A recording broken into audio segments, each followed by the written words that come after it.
Казвам се Семо Семков и съм продуктов менеджер в Kubota България. Отговарям за прецизни технологии, AG Leader, както също така и за вентилаторните пръскачки на Kubota XTA. Също на Bata Agro представяме и лозаро-овощарските машини на Kubota, като започваме с лозаро-овощарските трактори. Тук сме представили най-големия трактор на Kubota M5-112 Narrow.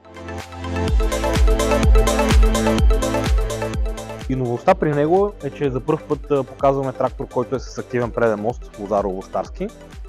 Той доста помага за комфорта на човека, който управлява самия трактор, тъй като в кабината вече не друса толкова много. Въпреки компактните размери на трактора, кабината е доста ергономична, удобна и голяма. Другите модели, които показали на Bata Agro, са M5072, който е с мощност 75 конски сили, и още един трактор от същата серия, само че с по-различна кабина, която е доста по-ниска, и при него височината достига до 2 метра и 8 см, което помага доста в работата в овощни градини, където има ниски клони, които иначе пречат да удрят кабината. Тук този проблем е решен с тази кабина.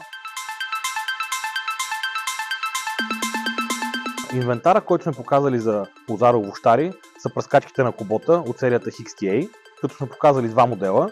Типично овощарската пръскачка 2420, която е с обем 2 тона. Оборудване с накрайник тип кула, който е подходящ и за интензивни насаждения.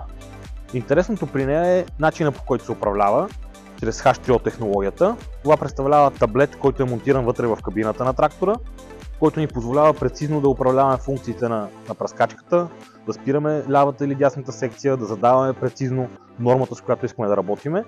Същевременно можем независимо от скоростта да поддържаме тази норма или лесно да я променяме в движение от трактора.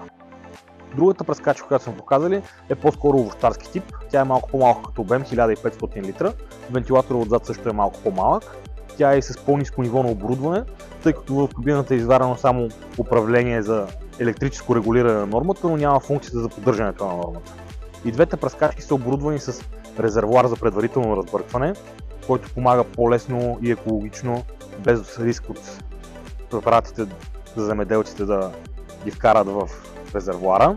Също така пръскачките са оборудвани с теглич за навесната система, който позволява доста по-голяма маневреност на машината по време на работа, тъй като са оборудвани с кардан с двойно каре, който позволява да се влиза от ред в ред, без да е необходимо да се спира вома на трактора по време на работа. Основно предимство на пръскачките е това, че техният редуктор е проектиран да работи не на 540 оборота, както всички стандартни инвентари, а на 480.